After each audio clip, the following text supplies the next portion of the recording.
Afternoon to everyone. Welcome to Area 55 Conversations. We're about to start. This is Pia Bernal, Kickstart's community manager and today's host of Area 55 Conversations. We're spotlighting tech and art.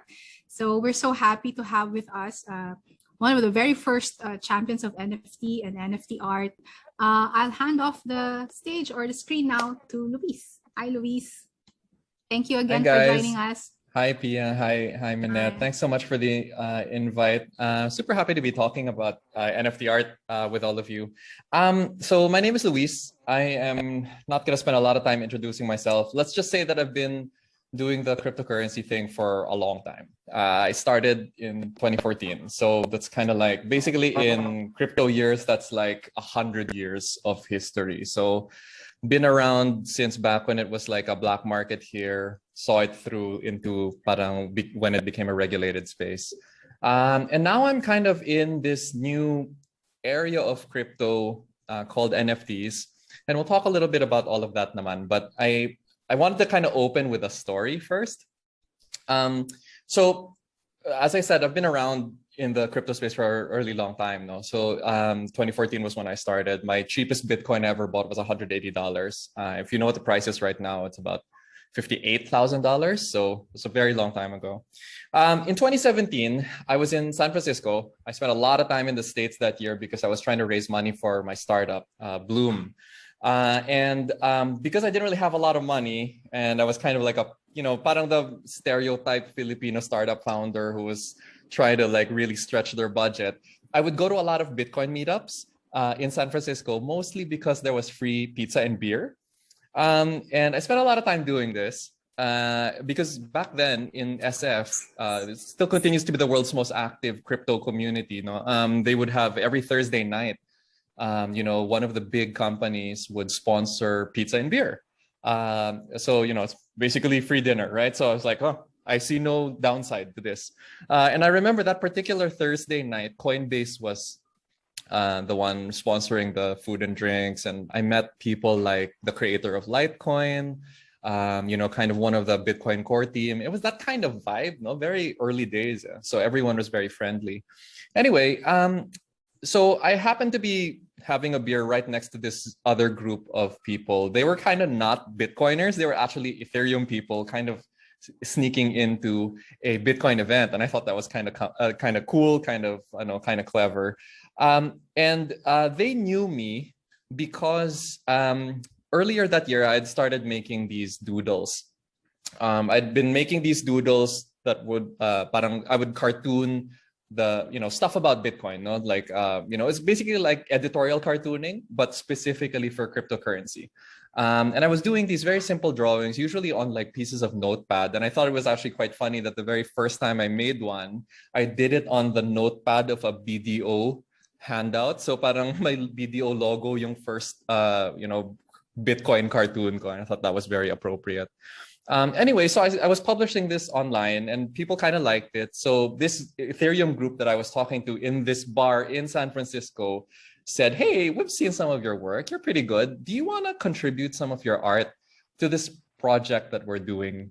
We don't really have a name for it yet, but if you contribute your artwork, we'll give you royalties for it.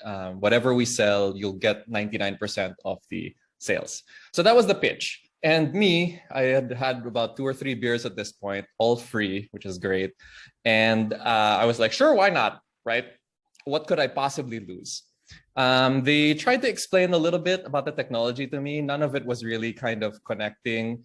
The main thing that I remember was they had this concept that they were going to make trading cards, collectible cards, but they would all be digital. There would be no physical manifestation of these trading cards. And what would actually be on the trading cards? They would be pieces of art from people all over the world. That was the idea, no? So parang they would have these artists come in from all over the world, contribute a few pieces of artwork to this set. And each of those cards, because they're supposed to be tradable and collectible, they have many, many copies, no? So each card would have 500 copies. Some cards would have 1,000 copies. Some cards would only have 100 copies. So different types of rarity also. And I thought that that was all well and good. It's like, okay, sure, right? That sounds like a fun concept, right? Fast forward to later that year, they had not sold a single card as far as I could tell. In fact, the startup had done so badly that they actually went bankrupt and shut the whole thing down. And that is how I'm going to start my presentation, because this story is going to kind of weave into everything else that we talk about over the next couple of minutes. Let me just find my deck. It is here somewhere. Okay, here you go. So, okay. I see it. Thank you. Okay, great. Thank you. So this is a walkthrough of NFT art, kind of from the perspective of someone who has been in the space for a really long time. And I'm kind of in a very unique position because I also went to art school. I'm a UP Diliman fine arts graduate, although I spent most of my time on the software engineering side of things. That's why kind of my perspective on this stuff is a little bit more specific, I guess, with stuff like this. So let's talk a little bit about the acronym first, NFT. No? So it is the world's worst name for a pretty cool idea. It's like, in terms of like, you can tell that this thing was built by nerds, right? Because they have no idea how to make a good term for this potentially very revolutionary concept. So they called it NFT. It means non-fungible token. And most people, it's kind of like parang the world's worst acronym, because when you explain what the acronym means, it actually makes it more confusing. You actually, now it makes even less sense, right? Because what does non-fungible token even mean? So when I explain this to people, I always say, forget the NF part of NFT, just focus on the token part, because the token is actually the only thing that's really important there for our intents and purposes. And the token means that it's just a representation of something. It's a symbol for something. And what is that something? Well, in this case, it is a symbol of ownership. So when we give an NFT, a token, this token to someone, what we're actually doing is we are basically transferring ownership of it from us to someone else. And it can be anything. It can be, back in the day, people always thought that it was going to be used for real estate. Like, when you buy a piece of land, you typically will have a very long paper document kind of explaining, that you are now the new owner of this land. The idea was that you could use NFTs to basically make this type of ownership publicly viewable on the blockchain. Specifically on the Ethereum blockchain, but now it's kind of all over in other blockchains also. But that's not really what happened. No, what happened instead was that people started to experiment a lot with using it for art, specifically digital art.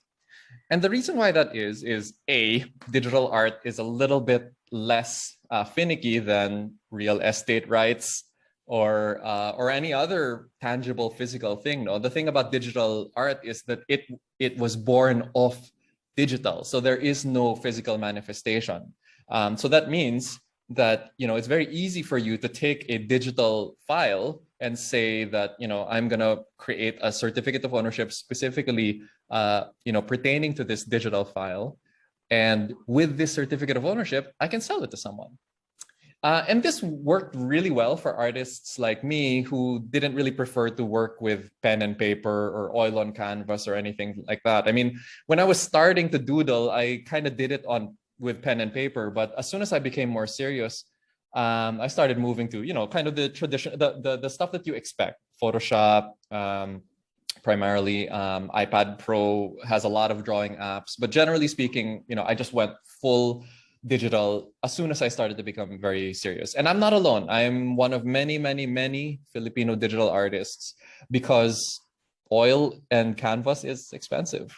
With digital, because you only really need to spend on the equipment once, and then you can basically make an infinite number of pieces from it. What makes NFTs special, at least in the art sense? Well, there's two things that are very special about them. The first is that it allows you to track provenance. So if you don't know what that means, provenance is basically like the whole history of a piece of art. Who else owned it? How much did that person buy it at the time? And then who did he resell it to? You can actually see every single owner of the artwork and the amounts paid. Sometimes it's even possible to do fractional ownership, meaning I'll only buy 1/10 of a piece and someone else will buy the other 90%. Like if I don't have enough money to pay for this thing, I can actually have fractional ownership. That's even possible too. And all of that is pretty cool, right? Because this has never been possible in the digital realm before. In fact, even in the physical realm, it's pretty hard to prove like full provenance of a piece of work, especially if you're not Leonardo da Vinci, or to make a more modern example, Damien Hirst. Parang if you're not like a big name artist, the kind of provenance that your work tends to come with is quite limited because people don't care enough to really track down all of that history. With a blockchain, it just happens automatically. So you get that for free, basically. And of course, the best thing is this other ability, the ability to pay royalties. And what that is basically that when you buy NFT art from an artist, of course, you'll pay them the price for it.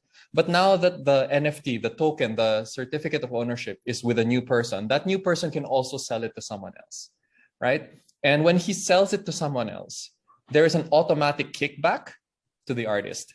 And they get that without the buyer, the new buyer or the old seller, without any of that stuff. They don't have to do anything. It'll just automatically get sent to the artist. Now, why is that cool? Mostly because it's not possible anywhere else. So if you are a good NFT artist and you've got a lot of work out there, theoretically, you could stop making art and just live off royalties, assuming that people continue to buy and sell your work. I'm not at that level. I have made some money from royalties, but I'm not going to say that it's kind of like enough for me to quit my day job just yet. But it is very nice to receive royalty payments. Kind of you wake up one morning, you get a little bit of Ethereum in your wallet, and it's because one of your original patrons has resold your work to someone else. And that's the greatest feeling in the world for an artist, because A, it means that your patron has made their money back. And then secondly, there's someone else who values your work even more than they did. And that's a really cool combination of situations, in my opinion. Now, let's go back to my story. So remember that I was talking about those Ethereum guys who had kind of started this little art project in 2017. So the startup had failed. I heard nothing about them for several years. But suddenly, very randomly, in March of this year, I woke up and I got a ton of Twitter DMs from people I'd never met. And they were all asking me, hey, man, were you the artist of this thing? And do you have any more copies of it? So I was like, I don't even remember what this thing is, but let me look at it. And yeah, it was all of the artwork that I had submitted to that project in 2017. And what had happened very randomly was that some forensic blockchain analyst had discovered that this project that I had joined in 2017 was actually the world's first NFT art collection. We predated all other projects by a couple of months. So in other words, we were basically the first of its kind. And I was randomly, kind of the first Filipino NFT artist as a result of that. So we all found that out kind of in the space of a weekend. I, of course, had no more copies of my work because I didn't even realize they were worth anything.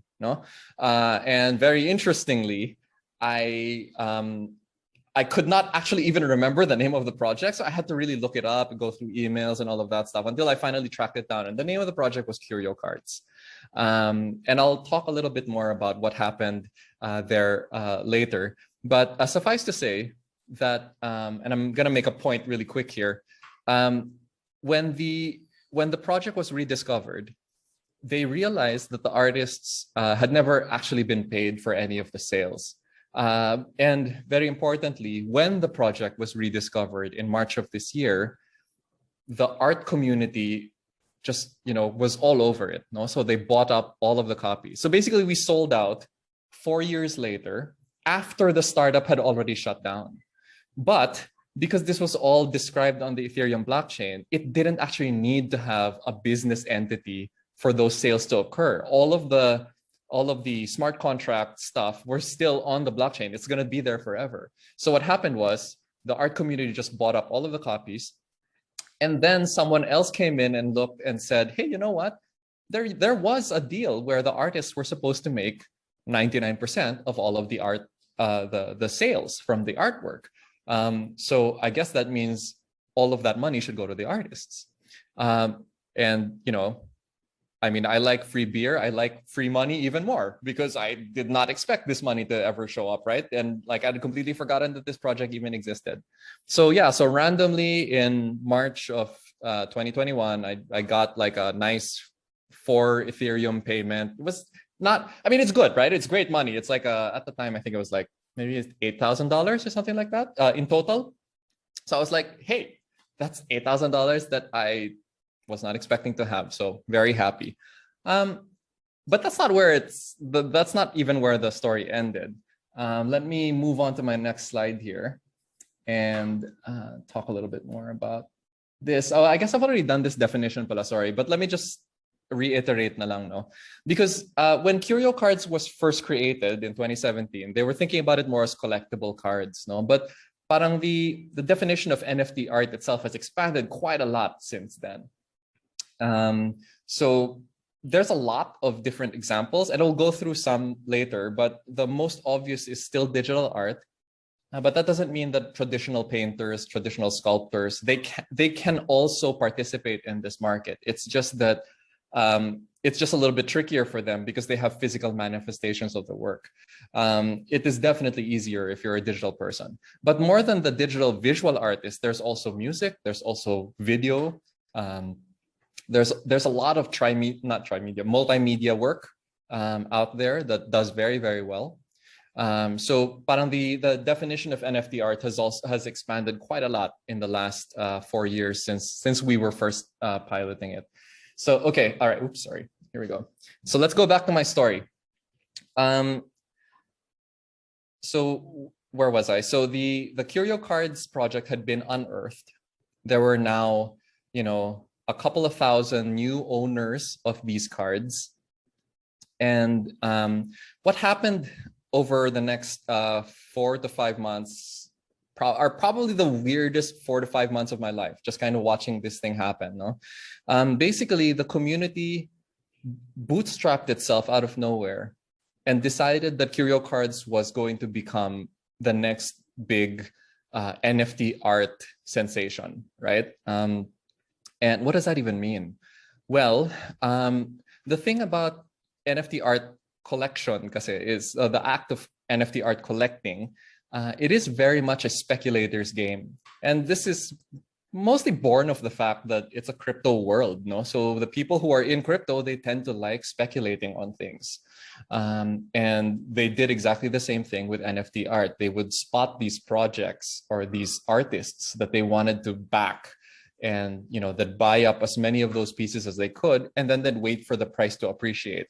And obviously, because they're crypto people, they bring their friends on over, and then they promote the crap out of these artists and these projects. And then inevitably, as the price goes up, they cash out, they do it again somewhere else. This is a very, very common theme in a lot of crypto art collecting groups.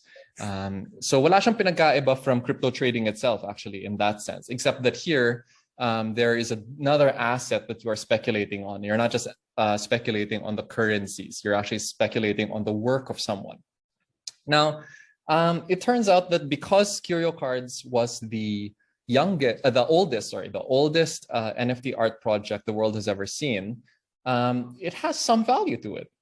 And I guess and we knew that it was going to do well because I'm actually going to put a link in the chat right now if you guys want to see this. So OpenSea is the world's biggest NFT art marketplace. And you can, if you click that link, you'll actually be able to see our project there. You can actually look at each card. Mine are all the dog related cards, all of there's 3 of them. And you'll be able to see that there's actually quite a lot of sales volume on that. I'll tell you how much exactly a little bit later. But I'll tell you about this event that happened just this October 1st, and this is very interesting. So not only were we the world's first NFT art project, we also became the first NFT art project ever to be auctioned on Christie's for Ethereum instead of for regular money. If you don't know what Christie's is the world's oldest auction house for art. This is the kind of place where you go to buy Picassos. Notably, Bill Gates spent $30 million buying one of Leonardo da Vinci's notebooks here. So it's about as high end as you can ever get. Like for traditional artists, I don't believe there is a more high end like auction venue. So we randomly found ourselves here on October 1st. And what was on sale was a full set of all 30 CurioCards. Only about 15 of these complete sets exist in the world there. Although there are many, many copies of each card, very few people have been able to cobble together the entire collection. So someone was able to sell, or someone was able to put together the entire 30 card collection and then sold it here. And I'll do the math for you. It was sold for you can actually see it right here. They estimated it would go for somewhere between 250 to 350 Ethereum, and it ended up earning 393. At the current price, that was $1.25 million. This random art project that I contributed to in 2017, and I completely forgot about, somehow went from obscurity to basically the world's most respected art auction house, and earned $1.25 million just a couple of weeks back. And I'm not actually sure what to do with that information. Like, I feel like sometimes the randomness of the crypto industry can be miraculous. I don't think that I did anything specifically to deserve it or be worthy of it, but it happened, and now we're in the history books as the first project ever to have been sold for a cryptocurrency in Christie's. And I'm pretty sure I'm the first Filipino also to do an NFT art auction in Christie's. So there was a lot of firsts. And it was kind of, again, it's just the randomness of crypto kind of conspiring to make this basically miraculous outcome that no one was expecting. Okay, so let's move on to some other things. By the way, are there any questions? And I'm not really sure because of how we're supposed to do questions here. Are we supposed to just... We'll do it towards the end, Luis. Okay, cool. All right, sige.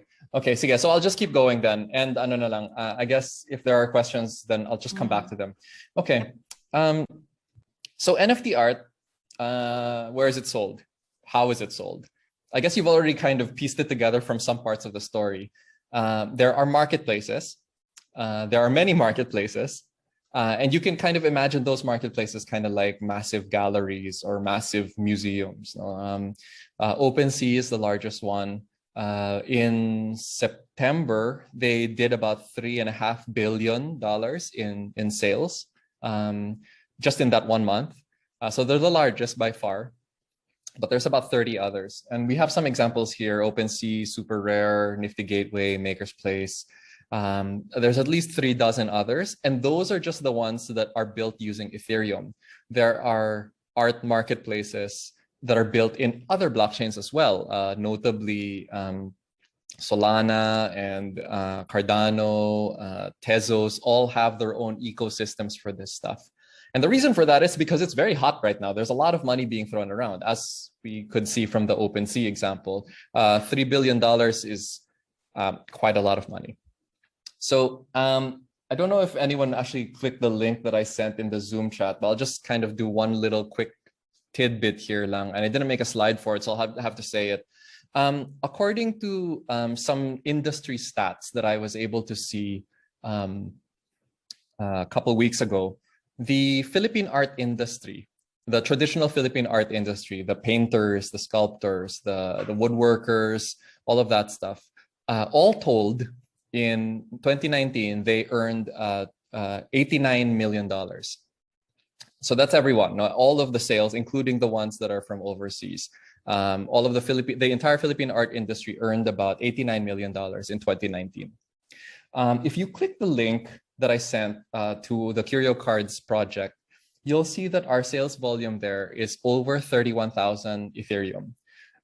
That is about $100 million. So that one project has done more volume in the last 6 months than the entire country of the Philippines did in a year.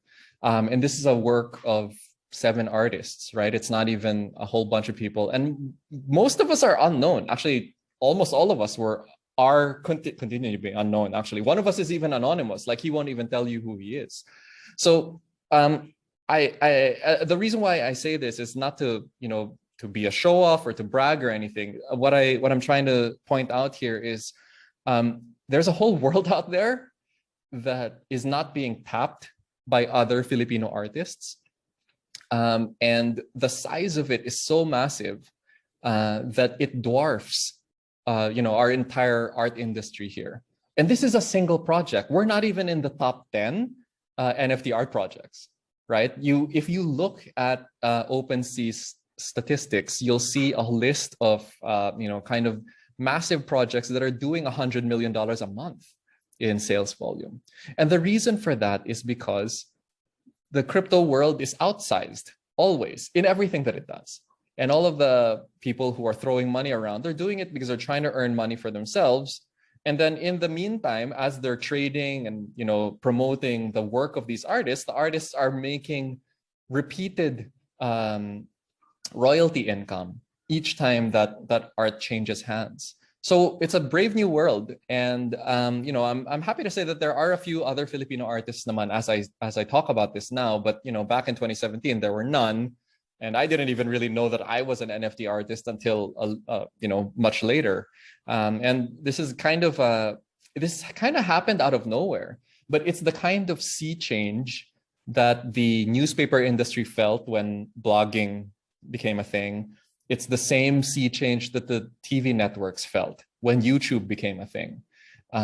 It's happening now, and this is going to happen. It's going to affect museums, galleries, anyone working in the art industry. It's going to change the way that everyone thinks about this stuff. And the thing that I'm most hopeful for actually is that it will change the way that Filipino artists price their work, because we always apply discounts to our work. And I think that it's time that we start to think about, kind of pricing at a more global range. So, okay.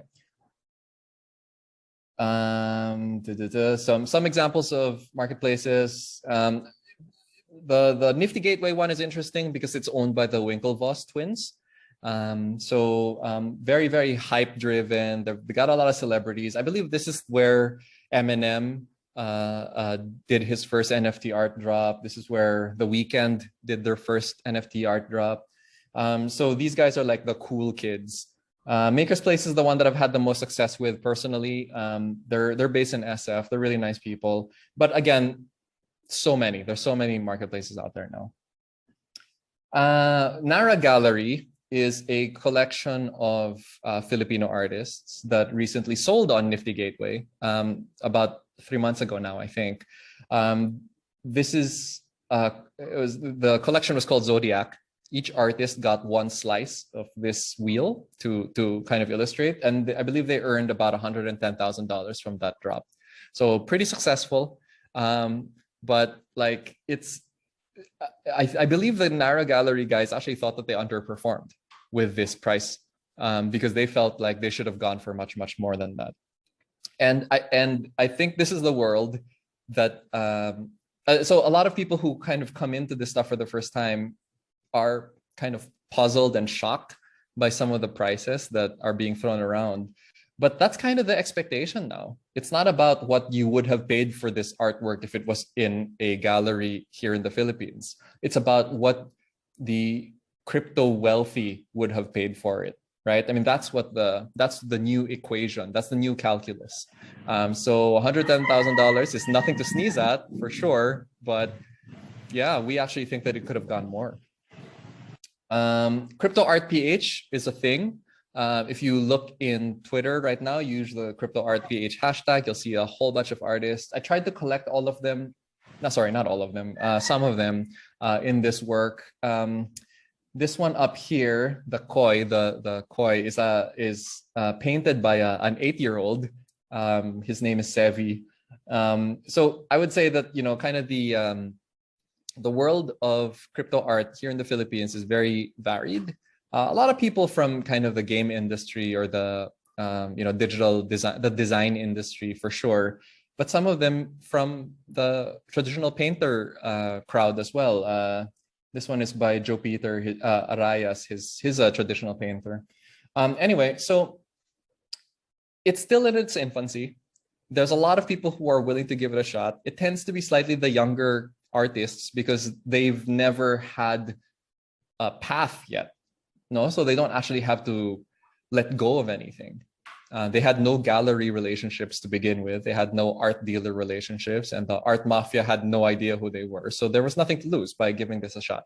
This first wave of crypto artists, I think they need our support. And that's why I'll talk a little bit more about kind of what I've been trying to do for that specifically later on. If you are into trying this stuff for yourself, I can give you a couple of quick steps. I've tried to be very, very superficial about this because I'm trying to keep it short. But generally speaking, you need a couple of things.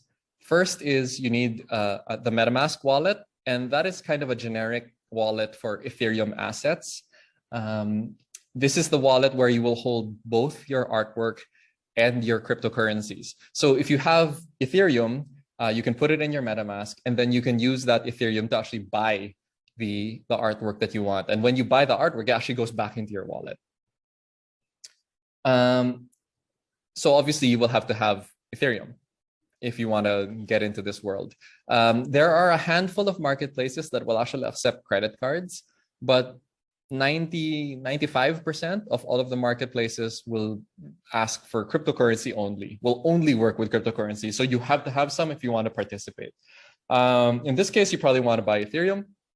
You can do that from, you know, kind of the usual suspects, no? Coins.ph, Binance, Coinbase, wherever it is that you're comfortable with, depending on where you are in the world. I mean, obviously, if you're here in the Philippines, Coins.ph is the easiest. And then when you are ready, you're armed with a little bit of Ethereum in your MetaMask wallet, then you just hit up the marketplaces and you look around. The first thing that you will probably notice is that some of these prices are insane. That's just the way it is right now. One of my CurioCards, the dog ones, I don't know if anyone actually looked at that link, but if you look at the link for one of the dog cards, one copy of those things usually goes for about 3 or 4 Ethereum right now. That's about $12,000. My most expensive one goes for about something like $18,000, I think. But that's not the most expensive card in our collection. The most expensive Curio card goes for 200 Ethereum. And that's, yeah, again, I would not be able to fully explain why, but that is how speculative investments work, I guess, especially in the crypto world. Everything is just outsized, as I said earlier. This is just an example of, I took a screenshot of what it actually looks like when you're creating artwork and then putting it on a marketplace. There's nothing weird about this. It's very simple. You upload something, you put a price on it. That's kind of it. There's not a lot of tech. It's just that, you know, most people have never done anything like this, so they get very intimidated. But I actually did I've done several of these artist workshops where I actually walk them through exactly how this stuff works from an artist perspective, like how to actually do it for yourself. This part, yung uploading and then pricing and stuff like that, that takes like 5 minutes. It's not, there's no drama there. Most people are just intimidated because of words like Ethereum and blockchain and confirmations and things like that. No, it's a jargon problem, but the actual act of it is actually quite straightforward. Okay, so this is the part where I am going to plug something, and I hope you'll forgive me. This will only take like 5 minutes. I mentioned earlier that, you know, if you are an NFT artist and your work does well, you basically get royalties forever, for as long as that artwork is being traded. And that is basically what's happening with us with the CurioCards collection. So every couple of weeks, all of the 7 artists receive royalty payments from all of the trading activity that's going on OpenSea. People buying and selling our cards. So it's been quite a lot of money. I'm not going to say exactly how much because I don't know if there's any BIR people in the attendees, but I will say that it's a lot, especially for someone from the Philippines. And what I've done with a lot of my royalties is I've started a guild called the CryptoPop Art Guild. And that's specifically for underprivileged Filipino artists.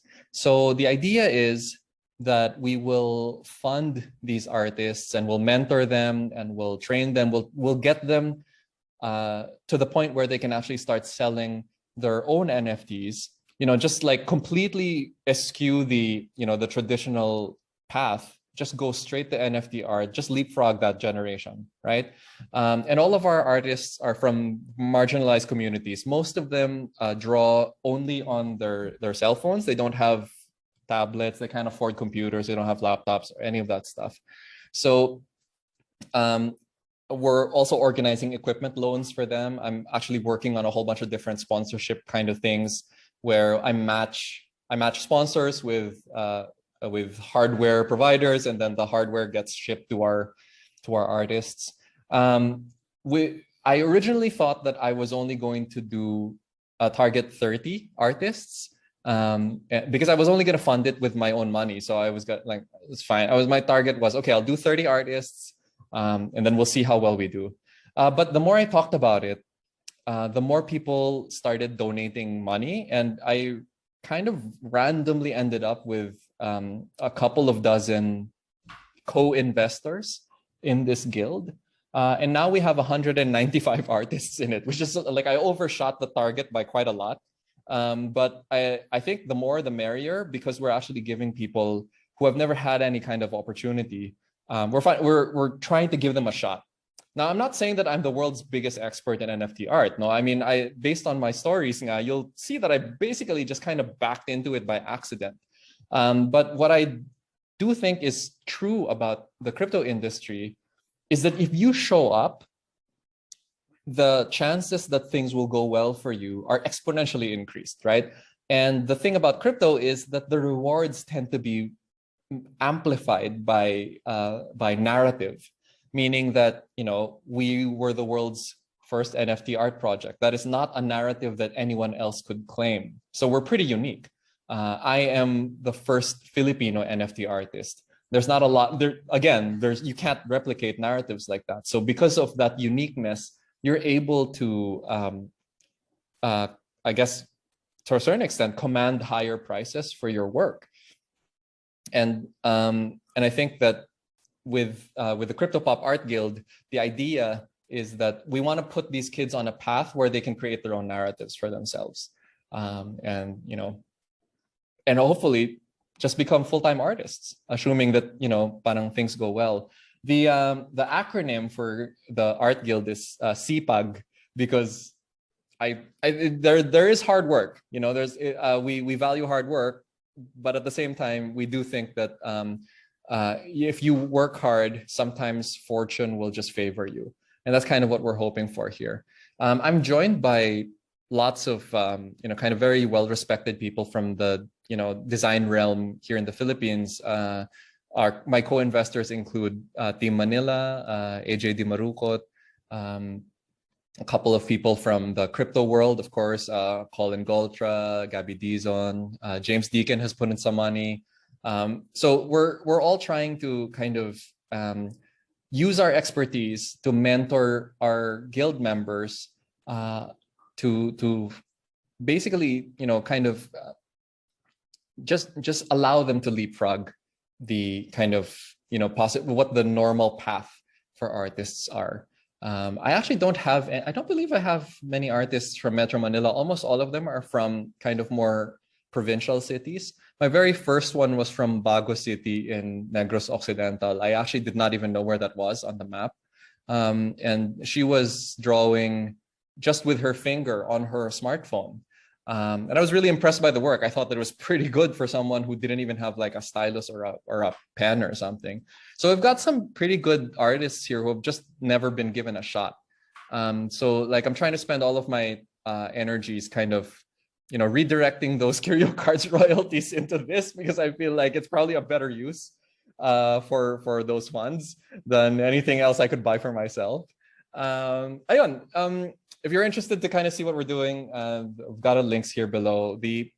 In terms of funding, we're okay now. Like we've already got all of the funding that we currently were targeting to raise. We actually overshot by about 50% almost. So we're okay there, but I just wanted to share it with you guys because I think it's worth supporting. Hopefully we'll do a really big group exhibit sometime in December of this year.